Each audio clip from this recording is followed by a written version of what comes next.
Jose Dwayne Onfroy, more commonly known as X or XXXTentacion, was the quintessential face of SoundCloud rap before his untimely passing on the 18th of June 2018. The origin of SoundCloud rap, even though the website SoundCloud was created in 2008, commonly refers to rappers who blew up around 2016. These rappers include the likes of Lil Uzi Vert, Lil Pump, Lil Yachty, and these artists were categorized by their colorful hair, catchy hooks, melodies, distorted beats, and a huge emphasis on vibes rather than substance. The 2016 to 2018 XXL freshman lists provide a good timeline of the SoundCloud rap era and the rappers who embodied it. X was such a big force in rap during the SoundCloud era, with contemporaries in his genre such as Lil Uzi Vert stating, "Things were different around that time, and different in a good way. That was like my only competition. Every time I dropped, he dropped, or every time he dropped, I dropped." Before X's death, well, just a month before his passing, one of the biggest music and podcast streaming platforms, Spotify, tried to remove Jose from their platform.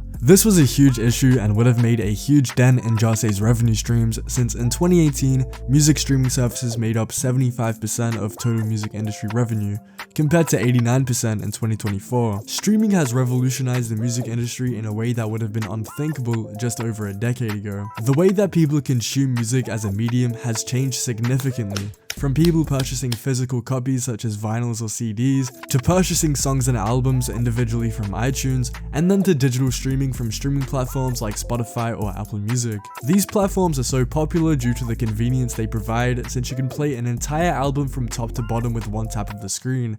Except if you haven't paid the monthly subscription, of course, then you'll have to endure insufferable pain. Want a break from the ads?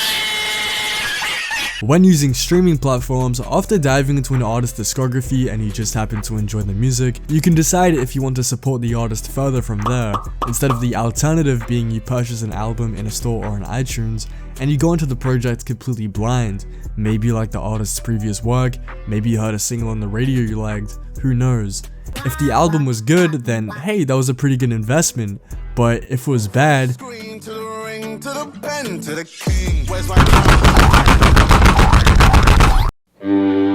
digital streaming reshapes music consumption as a whole, and on average, according to a recent study by Forbes, people typically spend roughly 20 hours and 6 minutes streaming music every week. This number may sound inconceivable at first, but if you look at people's yearly Spotify Wrapped, you'd be betting that it's probably more. You don't want to be like this.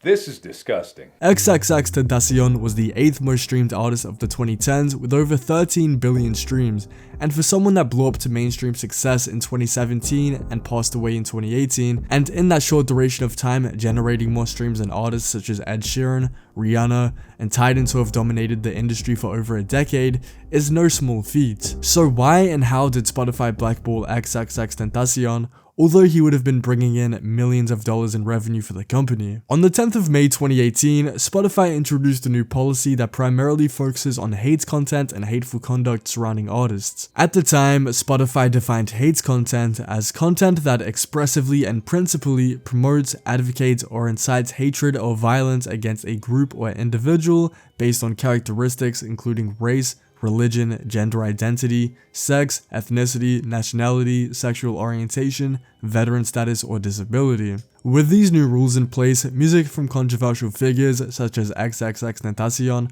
or R. Kelly, I can't believe I'm putting these two in the same sentence, was swiftly removed from curated and algorithmic playlists. The music and entire catalog of these controversial artists still remained on the platform, however, their music would not be present in algorithmic playlists such as Discover Weekly or Release Radar, which are made to suit your listening habits, and curated playlists like Rap Caviar, which typically have a huge amount of followers where songs are hand-selected every week with new music. And especially for artists, having your music in these popular playlists is extremely important in terms of your overall streams, as it exposes your songs to more listeners and keeps your music in rotation. So why did XXXTentacion's music get removed from Spotify's curated and algorithmic playlists? Well, in Spotify's conquest to stop promoting and recommending hateful or offensive content from controversial artists, Spotify first banned R. Kelly, which we can all agree, you know what, that was probably for the best.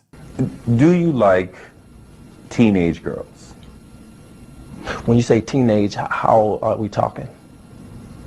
I heard that you a pedophile, you touch little boys and girls. After that brave decision from Spotify higher-ups, other artists started to be brought into the conversation, and from then, it was a moral discussion of who they want to promote and who they wanted to essentially shadow ban on their platform, and as the title of this video suggests, they eventually removed X. Spotify did not outright release a statement about removing X, however, fans still quickly noticed that his single Sad had been moved from all Spotify curated playlists, including Rap Caviar, which was extremely strange at the time since it was a massive hit. Now to make this clear, it's known by many that X was not the greatest person, especially from years 2014 to 2016. Over this time, if I said X got into a lot of legal trouble, that would be an understatement. Over these years, other than X being known as a street brawler who would just about throw hands with anyone that looked at him the wrong way, basically I'm about to just beat this nigga's ass and you guys get to watch it firsthand.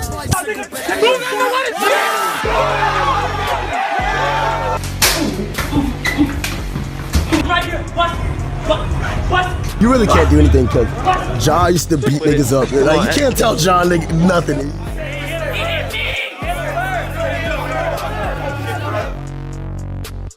You gonna tell him no, he's gonna fight you. He's gonna fight you, no nigga, so... X accumulated many charges including gun possession, and he was charged with stabbing his manager at the time, Tables. According to a recount of the incident through a Reddit Ask Me Anything by Tables posted on the 29th of July 2020, Tables said, "He knocked on my door. When I opened it, 6 people rushed in. X and I got into a verbal altercation over the money." Tables later disclaimed in response to another question that the disagreement was over Tables allegedly stealing royalties from the song Look at Me, which was blowing up at the time. "I was mad too, cause I didn't do what I was being accused of. I offered to show X my computer so he could see all the numbers. He didn't want to hear it. He grabbed a knife in my kitchen and said, 'What if I stabbed you? Would you still be stealing my money?' He was stabbing the air in front of me, backing me down the hallway, and eventually I walked into my room door and he stabbed me in the lower abdomen right next to my left hip. I had to get major reconstructive surgery because all of my organs shifted out of place, so they cut open my entire stomach.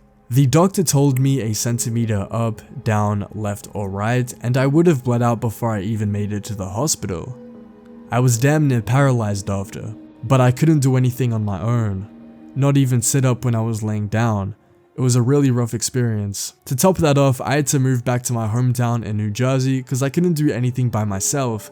I lost all the work, music, photos, memories on my computer, including a lot of Jarsay's unreleased files. And even though I got my computer back, X wiped all the files so he was able to give the computer to Geneva, his current girlfriend at the time. I'd already dropped out of school and committed full-time to members only, so it was essentially like I lost my job at the same time too. And 2 months later, my dad died from cancer. 2016 was a rough year for me mentally. However, retracing back to the incident, Tables was unsure if X actually meant to stab him, as he said, "Oh fuck," in shock after. Not to say that threatening to stab someone is any better. Jar paid for all the hospital bills and later thanked Tables for dropping the charges, stating that, "Thank you for dropping the charges. As fucked up as the situation was, I am forever in your debt." Tables would later pass away on the 24th of April 2022 due to an accidental overdose. Just days after being bailed out for the stabbing of Tables on July 24th, 2016, X was arrested again and charged with several crimes dating back to November 2015. These crimes including robbery, assault with a deadly weapon, and home invasion. Then, in October 2016, Jar faced several more charges for aggravated battery of a pregnant woman, domestic battery, and false imprisonment. Due to these allegations surrounding X, and even though he pled not guilty, 2 years later, these allegations not only threatened his freedom, resulting in multiple visits to jail, but now it was affecting the exposure of his music. On May 10th, 2018, Spotify introduced a new policy regarding hate content and hateful conduct surrounding artists. In this announcement, Spotify stated that, "We've thought long and hard about how to handle content that is not hate content itself, but is principally made by artists or other creators who have demonstrated hateful conduct personally. We work with and support artists in different ways. We make sure that music is available on Spotify and help connect them with new and existing fans. We program and promote their music, and we collaborate with them to create content. While we don't believe in censoring content because of an artist's or creator's behavior, we want our editorial decisions, what we choose to program, to reflect our values."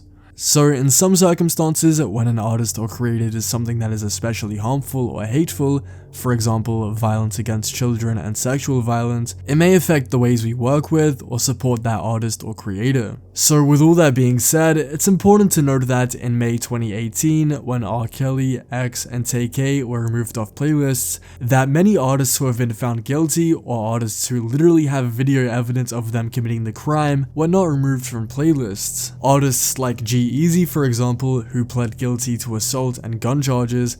Another rapper, Famous Dex, was still on playlists, although there's video evidence of them beating a woman, and Chris Brown, who you know the rest. So one question became more important than ever. Where does Spotify draw the line? It became very clear that Spotify was picking and choosing specific artists that they did not want to promote. And if they wanted to make it fair, they would need to make the logical choice and make it fair for every single artist on Spotify. And as we know, a lot of artists are not very good people and are constantly in controversy. One possibility for Spotify's sudden change of policy is that the platform may have begun to receive public pressure. And what I mean by this is the advertisers who support Spotify and advertise on their platform might think, if we're partnering with you and you're promoting these controversial figures, we don't want to work with you since these people go against our ideological values. Which honestly, fair play. I can understand a company's problem with that. But with that same token, it's a double-edged sword for Spotify, since if every single artist who has done something controversial in their lifetime are taken off playlists en masse, it's removing hundreds of potential artists from these playlists and removing choice from the listener. And an artist being removed from someone's algorithm is a huge roadblock between the listener and the artist, who the listener, in different circumstances, would have been a huge fan of. For example, imagine if Taylor Swift began her music career today, but because she dated a 17-year-old when she was 20, she was removed from every single Spotify playlist, and in turn, white girls never found Taylor Swift. You know what? Maybe I could live with that. But if Spotify kept going down this route, they would eventually reach a point where they need to review every single artist before adding them to the algorithm or a playlist. And at that point, people wouldn't even care to check the curated playlists. Or worst of all, they would move to Apple Music. Apple Music time. I mean, at least then they wouldn't have Get Mix on their homepage. Why are we still here? Just to suffer. And to the surprise of probably 70% of the people watching this video, there are many people on this earth who literally don't listen to albums, they don't listen to their own playlists, they literally only listen to Spotify curated playlists. In light of XXXTentacion's music being taken off Spotify curated playlists, on the 25th of May 2018, Bloomberg released an article announcing that Spotify is planning to revert their policy and reinstate these artists on the platform, allowing them to promote their music in playlists, except R. Kelly, which again, I think that everyone can understand. After Spotify receives public outcry and backlash from record labels, they decided it was in their best interest to reinstate the artists. One record label in particular, Top Dog Entertainment, revealed that Kendrick Lamar spoke out for TDE, reaching out to Daniel Ek, the CEO of Spotify, and head of artist relations, Troy Carter. During these meetings, Kendrick threatened to pull every single TDE artist from the platform if Spotify did not change their policy. This means that the entire catalog of Kendrick Lamar, SZA, Schoolboy Q, Isaiah Rashad, and Absol would have been completely removed off Spotify. The CEO of TDE, Anthony Top Dog Tiffith, because if Anthony killed Dougie, Top Dog could be serving life while I grow up without a father and die in a gunfight. He stated that I was willing to get the whole culture to back out. There were other people in the business, other powerful artists, that were willing to back what I was saying because nobody agrees with censorship like that. These niggas talking out of their neck. As a matter of fact, this behavior of Kendrick Lamar wasn't unordinary, as he has a long history of showing love and support to XXXTentacion. On the 25th of August 2017, when X dropped his debut studio album 17, Kendrick Lamar linked the album to his Twitter saying, "Listen to this album if you feel anything. Raw thoughts." Then tweeting, "5th listen." A month after these tweets were published, Kendrick invited X to perform as an opening act on his Damn tour in Los Angeles along with Dram. On June 1st, Spotify officially reversed its hateful conduct policy, meaning XXXTentacion, among others, returned to official Spotify playlists and the algorithm. In the light of this news, XXXTentacion posted to his Instagram story thanking Spotify for their decision.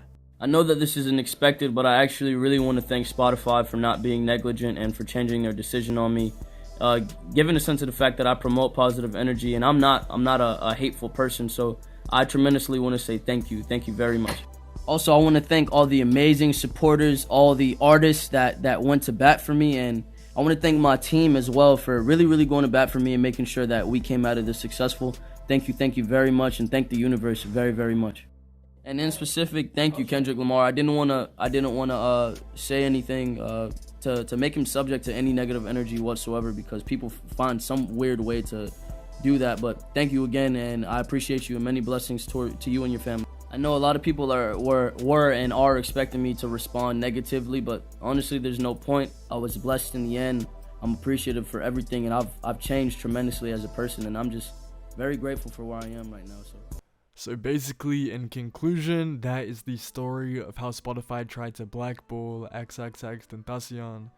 Thank you for watching this video. I just finished editing, so make sure to like, subscribe, comment what you think. And yeah, peace out. Have a good rest of your day or night. Alright, bye. What kind of vape is that? Mango.